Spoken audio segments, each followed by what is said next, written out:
big kiss. I wasn't ignoring. I wasn't ignoring. I'm the one that been sitting here. My staff went in. That must have been that young man on social media. Probably so. I had to send a message. I was like, "What y'all got?" It was like this nothing. I said, "Y'all give me a plate."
Is Kentucky used to this kind of cold? Yeah, it gets cold, but it don't get snowy. Oh, okay. Yeah, come on up. I'm from Michigan. Oh, okay, right. So you this is nothing. Come on up, everybody.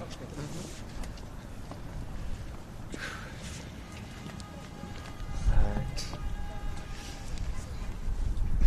Good afternoon, everybody. Thank you all so much for being here on a very cold afternoon, but we've got important work to do, and that's what we're doing here. I want to start off by thanking several people for being here. First of all, thank the co-leads of this bill, Chairwoman of the Congressional Black Caucus, Congresswoman Yvette Clarke, and Congresswoman Jasmine Crockett are the co-leads of this bill. Thank you all for being here today. And of course, I really want to thank Tamika Palmer, Breonna Taylor's mom, for joining us here today. We'll have a few more things to say about her, but this is an incredibly special woman whose advocacy and spirit never stops. So we're going to get right to the bill, what we plan to do, how we plan to continue the momentum on this bill going forward, and I want to turn it over to Congresswoman Yvette Clarke. Let me thank Representative Morgan McGarvey for convening us here today, and thank all of the press for attending. Good afternoon, and thank you for joining us. I am Congresswoman Yvette Clarke, chair of the Congressional Black Caucus and proud representative of New York's 9th Congressional District, located in central and southwest Brooklyn, New York. I want to begin by thanking my colleagues again, Congressman Morgan McGarvey, for his yeoman's work on this legislation, Congresswoman Jasmine Crockett, Senator Cory Booker, Senator Rand Paul, and acknowledge that there are a number of CBC members who have this at the core of their being, and that is, of course, Congresswoman Robin Kelly of Illinois and Congressman Stephen Horsford of Nevada, immediate past chair of the Congressional Black Caucus. I also want to thank Ms. Tamika Palmer for her fortitude, unending advocacy for her beloved daughter, Breonna Taylor. Thank you so much. And countless other mothers and fathers who have tragically lost loved ones to senseless acts of police violence. It's been 5 years since Breonna Taylor was wrongly and tragically killed during a no-knock raid on her home. And in the years since, the need to confront the issue of no-knock warrants has only intensified. Reporting suggests that police carry out tens of thousands of no-knock raids every year nationwide, but very few agencies monitor this practice. According to the Washington Post, at least 22 people have been killed over the past several years as a result of police carrying out no-knock warrants. It is beyond time to pass federal legislation to prohibit federal law enforcement and state and local police departments that receive federal funding from executing these dangerous no-knock warrants because lives are on the line. What happened to Breonna Taylor was a profound failure of our justice system, and one that we have a moral responsibility to correct. Each day that passes is another day that this sort of tragedy could befall another family. And each day that Congress does not act to put an end to no-knock warrants is another day that justice will be denied for Breonna and her family. Breonna Taylor, like any American, had the right to feel safe in her own home. That right was taken away when officers entered her home in the middle of the night and opened fire on Breonna and her partner. The simple fact that officers are still allowed to carry out no-knock warrants should shake our collective conscience. Today, Democrats and Republicans disagree on nearly everything, but the Justice for Breonna Taylor Act has bipartisan and bicameral support in Congress. We are calling on our colleagues to join our coalition and pass this common sense step toward greater public safety, because no one should die as a result of a no-knock warrant. No one should fear that at any moment law enforcement could enter their home unannounced. No parent like Tamika Palmer should be forced to endure the grief of losing a child to a system that failed her. Breonna's life mattered, and her story demands action. It is our duty to ensure that what happened to her never happens again to any family in any community anywhere in this country. And with that, I yield back now to my colleague, Representative McGarvey. Thank you very much, Madam Chairwoman. She said it, how important this is and how we are getting it done with people across the aisle, across the country, and across this campus. We're not going to let this go away. And part of the reason for that is the courage, the bravery, the unwillingness to stop until true justice for Breonna Taylor is reached. And that comes from her mother, Tamika Palmer. Tamika is an incredible woman. And she has, you know what? I mean, you think about this.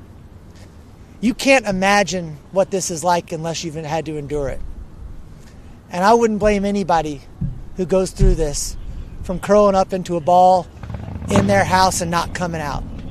But she has turned that pain into purpose. And Tamika, we are so grateful for you and your continued advocacy. I'd like to welcome Ms. Tamika Palmer to say a few words. Thank you. Thank you all for being here. Today I stand here not just as a grieving mother, but as a voice for every family who simply wants safety and justice. My daughter Breonna was resting in her home when her life was taken because of a no-knock warrant. No mother should ever have to experience that call, that pain, or kind of loss. No-knock warrants are dangerous. They create confusion, escalate fear, and often end in tragedy for civilians and officers. These raids do not make our communities safer. They tear families apart and destroy trust. Banning no-knock warrants is not about politics. It's about protecting human life.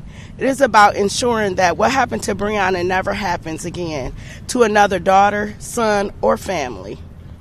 We owe it to Breonna and every community harmed by these tactics to demand better. We owe it to our future to choose safety, accountability, and justice. Thank you. Thank you all. Thank you, Tamika. This is something we can do. We can get this done. I know that because we've gotten it done in Kentucky. And I want to just really briefly introduce Heather Ayer from the Kentucky ACLU to say a few words. Good afternoon. I'm Heather Ayer with the ACLU of Kentucky. I began my time at the ACLU of Kentucky in July of 2020. I had just come from working as an organizer on Senator Elizabeth Warren's campaign, and I was ready to come back and organize in my home state. The protests were already in full swing. It wasn't just the loss of a young and promising life that moved Kentuckians to take action from eastern to western Kentucky. It was also the continued insult of injustice. Fueled by collective grief, Black Kentuckians led the call for justice, and thousands of Kentuckians from all backgrounds and corners of the Commonwealth followed their lead. They came together to demand police accountability and to declare once and for all that Black lives matter. The ACLU of Kentucky immediately expanded its racial justice work to ensure a death like Breonna's never happens again. Former ACLU of Kentucky policy strategist and current Kentucky State Senator Keturah Herron knew our role was to take the people's demands and turn them into policy. Senator Herron's goal was to first ban no-knock warrants in Louisville, and through working with allies, Senator Herron crafted a policy and launched the No More No-Knocks campaign. Just 17 days later, the measure unanimously passed Louisville Metro Council and was formally named Breonna's Law. Our entire advocacy team and others at the ACLU of Kentucky carried Senator Herron's work into the 2021 General Assembly. We lobbied lawmakers and passed Senate Bill 4, which is not a statewide ban, but it does significantly restrict the use of no-knock warrants in Kentucky. We are still continuing to work to ensure police accountability in Louisville by asking for a local ordinance with police reforms outlined in the Department of Justice's consent decree. We also renewed our commitment to racial justice by re-examining our work in all areas. Today, the ACLU of Kentucky does all of our work through the lens of racial justice. We know that the people most impacted by the problems are the closest to the solution. Breonna was an EMT, and she wanted to save lives. We will continue this work to honor her legacy and fight for a Commonwealth that treats all Kentuckians equally under the law. The ACLU of Kentucky is proud to support this federal piece of legislation to limit these legalized home invasions that put lives at risk on both sides of the door. We are grateful for the continued leadership of Congressman McGarvey and the bill's co-sponsors working to create lasting change. Thank you.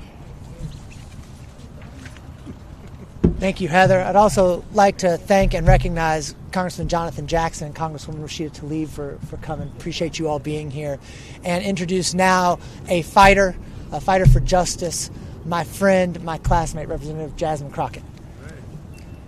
Thank you so much, Rep. McGarvey, and my staff has written so many amazing things for me to say, and I'm going to do like I normally do and not read them.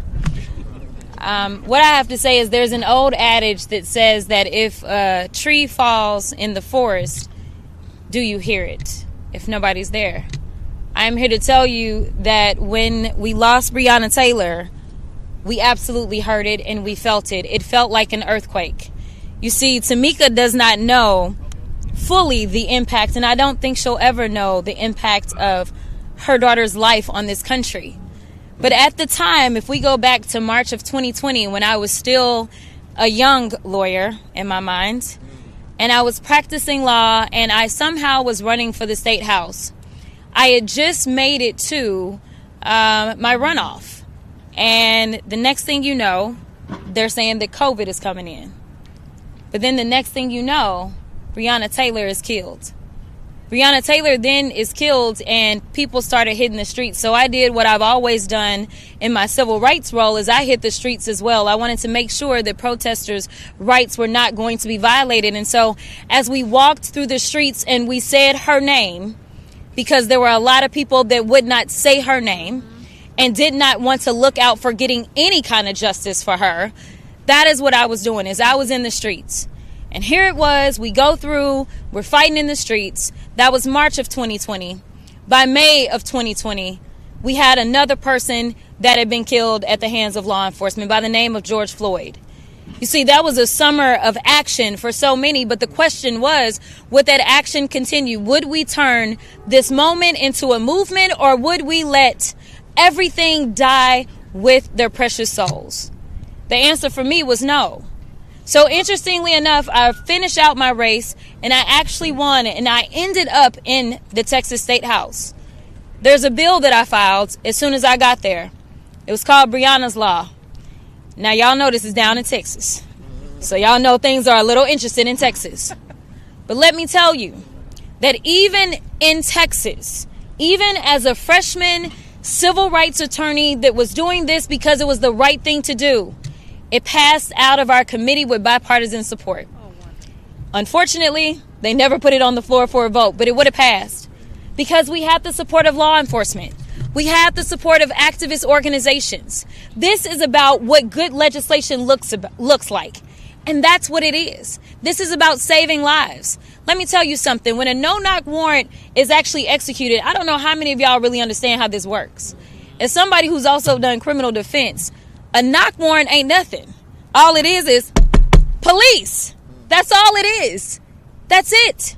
But imagine being in a state like Texas where they say, you know what, everybody can have guns, and frankly, everybody does. And then you're saying that somebody just comes in your home. We have people that are currently sitting on death row because they have shot when somebody came in their home. Listen, this is smart legislation. This is why it's bipartisan. This is why it's bicameral.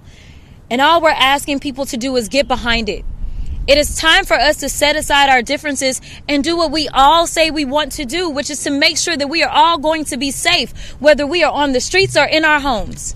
This legislation will prevent others from losing their lives unnecessarily.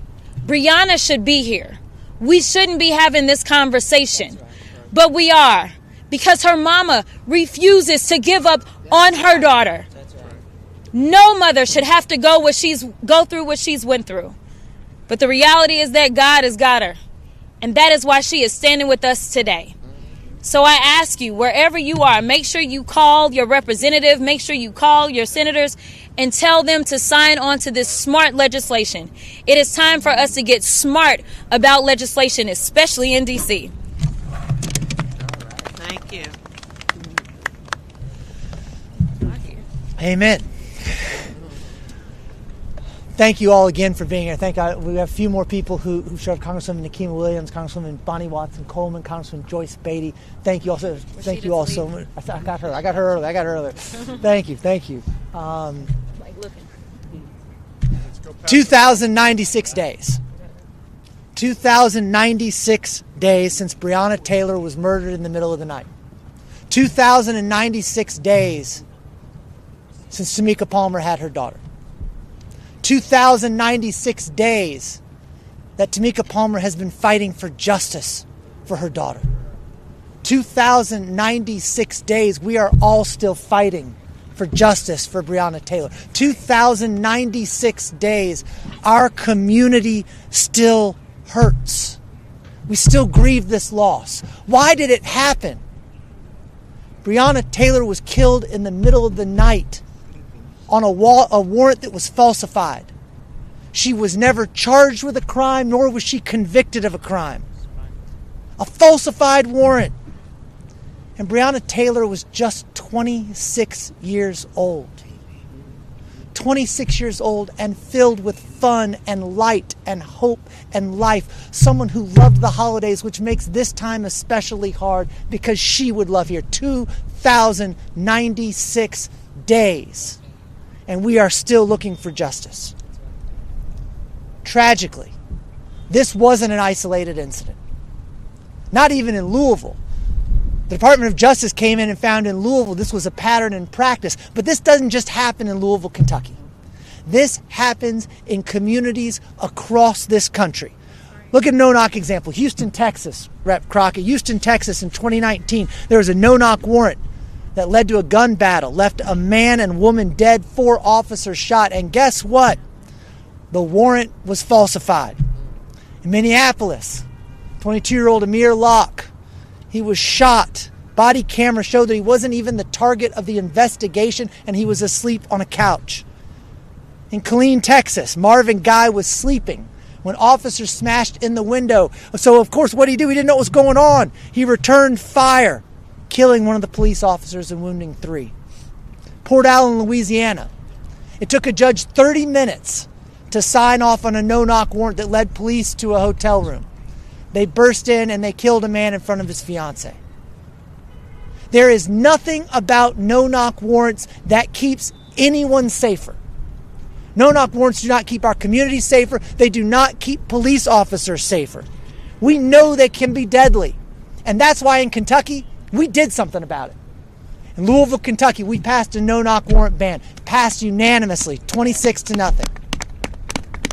In the Kentucky General Assembly, we passed a ban on no-knock warrants. Only 3 votes happened against it. Why did we do it? Because it's not about right versus left, it's about right versus wrong.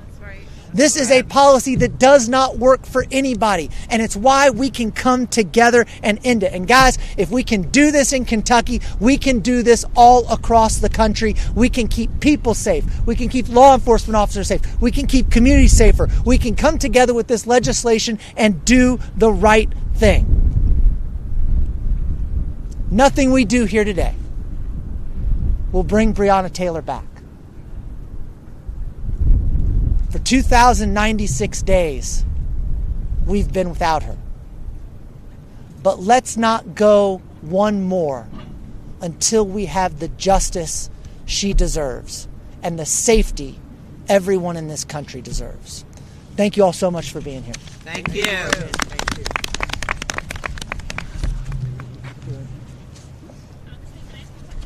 Yeah. Yeah. Yeah.